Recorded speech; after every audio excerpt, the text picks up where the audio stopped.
क्या आपने कभी सोचा है एक छोटी सी भुजिया जो 5 रुपए में मिलती है एक दिन 20,000 करोड़ की कंपनी बन सकती है। सुनने में थोड़ा सा अजीब लगता है, लेकिन हम बात कर रहे हैं यहाँ पे एक ऐसे व्यक्ति की जिसके पास हल्दीराम बीकानेर का ब्रांड बिजनेस था, जो आज इंडिया की सबसे बड़ी स्नैक्स इंडस्ट्री कंपनी है, जिसकी वैल्यूएशन तकरीबन 80,000 करोड़ है। तो आखिर उस व्यक्ति ने उस कंपनी को क्यों छोड़ा और कैसे अपने दम पर एक हल्दीराम के कॉम्पिटिटर बन के 20,000 करोड़ की कंपनी खड़ी कर दी। हम बात कर रहे हैं दोस्तों यहाँ पे इंडियन भुजिया किंग यानी बीकाजी फूड के बारे में। तो चलिए जानते हैं इनकी फर्ज से अर्श की कंप्लीट केस स्टडी। गगन भीषण अग्रवाल, जिन्हें लोग प्यार से हल्दीराम भी कहते थे, उन्होंने 1937 में बीकानेर की एक छोटी सी दुकान से भुजिया की एक नई रेसिपी लेके आए। उन्होंने बनाई पतली सेव जैसी भुजिया, जिसमें चने की दाल, लाल मिर्च और मूंग की दाल का जबरदस्त कॉम्बिनेशन था, जिसको खाने के बाद लोग अपनी उंगलियां चाटने लग जाते थे। तब भी और आज भी लोग कहते थे वाह क्या स्वाद है, और नाम था हल्दीराम भुजिया वाला। उनके स्वाद बीकानेर से कोलकाता तक फैला हुआ था। वो एक मिठाई वाला नहीं बल्कि एक स्वाद का किंग बन गए थे, और तभी हल्दीराम को किसी की नजर लग गई। बिजनेस बढ़ते गया, परिवार भी बढ़ता गया, और फिर हुआ एक ऐसा बंटवारा जिसने सिर्फ बिजनेस को ही अलग नहीं करा बल्कि नाम का भी बंटवारा कर दिया।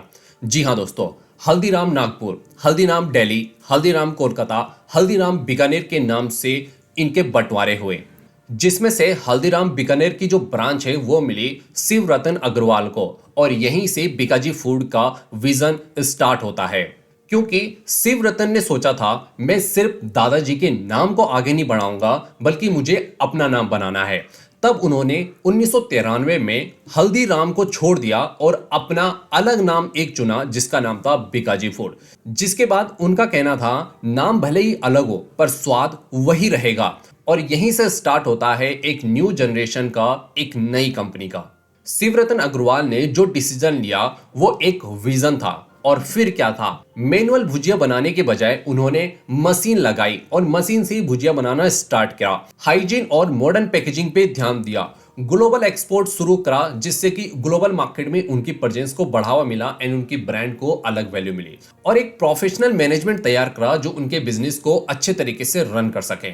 जिसका रिजल्ट ये निकला कि बीकाजी के पास आज 6 मैन्युफैक्चरिंग प्लांट है, एंड जो बीकाजी है वो 35 प्लस कंट्रीज में अपने प्रोडक्ट का एक्सपोर्ट करती है और मोर देन 300 एसक्यूज प्रोडक्ट्स बनाती हैं। इसलिए अगर आप इनके की प्रोडक्ट्स देखेंगे तो उसमें आपको देखने को मिलेगा भुजिया, नमकीन, sweets, frozen food and papad and पानी पूरी जैसे।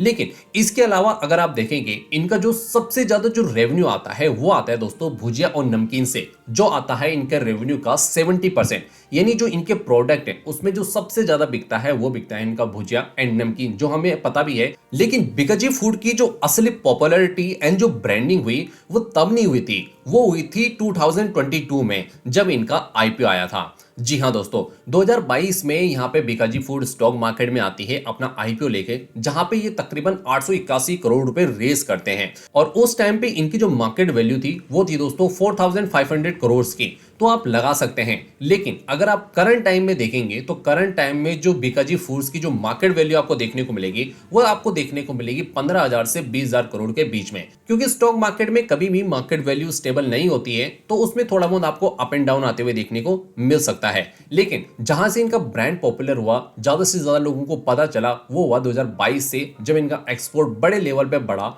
स्टॉक मार्केट में इनकी एंट्री होती है, फंड रेज होता है, वहां से इनकी पॉपुलैरिटी एक अलग ही लेवल पे पहुंच जाती है। लेकिन ये इतना भी इजी नहीं था दोस्तों। बीकाजी को यहाँ पे बहुत सारे चैलेंजेस का सामना करना पड़ा, जिसमें से ये कुछ मेजर चैलेंज है जो यहाँ पे बीकाजी को फेस करने पड़े थे। जिसमें पहला आता है मार्केट कंफ्यूजन। हमने देखा है मार्केट में हल्दीराम का बहुत बड़ा ब्रांड है, एंड आज भी मोस्ट ऑफ द पीपल यही समझते हैं जो बीकाजी है वो हल्दीराम का ही ब्रांड है।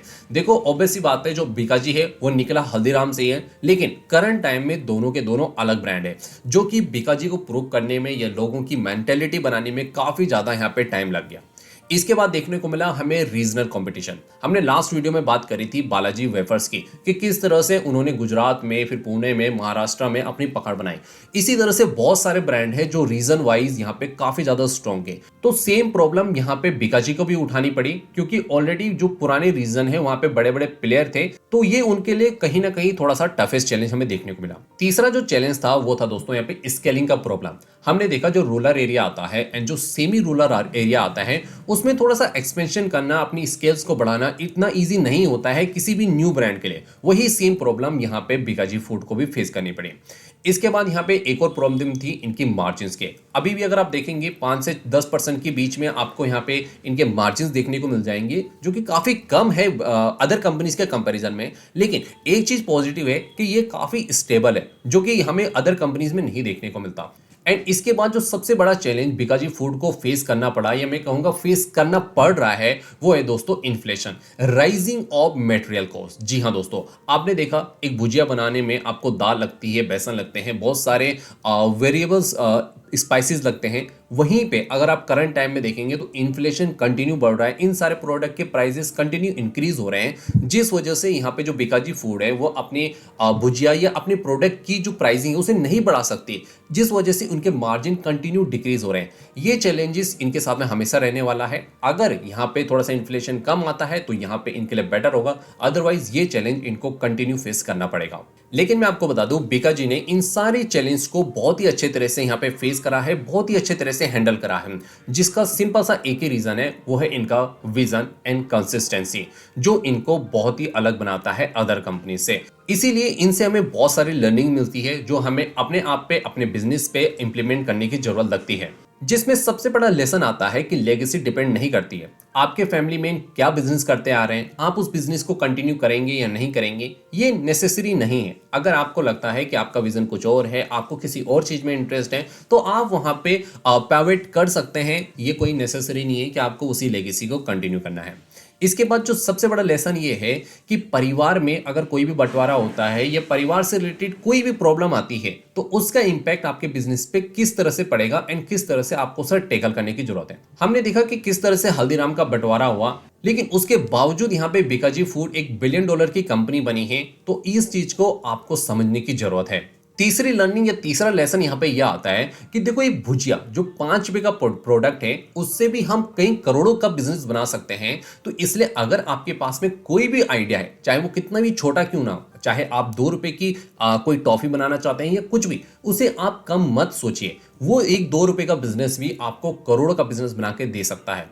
इस चीज को आपको अपने बिजनेस में इंप्लीमेंट करने की बहुत जरूरत है। साथ ही हमने देखा जहां एक तरफ हल्दीराम जहां सब कुछ शुरू हुआ, और दूसरी तरफ बीकाजी जहां एक पोते ने नए सफर की शुरुआत करी। आज दोनों ही सक्सेसफुल है, दोनों की अपनी स्टोरी है। लेकिन एक बात जरूर याद रखना, बिजनेस में नाम इंपॉर्टेंट है, लेकिन काम उससे भी ज्यादा इंपॉर्टेंट है। सो अब आपकी बारी। इसलिए वीडियो अगर 1% भी हेल्पफुल लगे हो तो हमें अप्रिशिएट करने के लिए एक लाइक कर सकते हैं, एंड नेक्स्ट वीडियो किस टॉपिक पे होनी चाहिए वो आप कमेंट में जरूर बताएगा।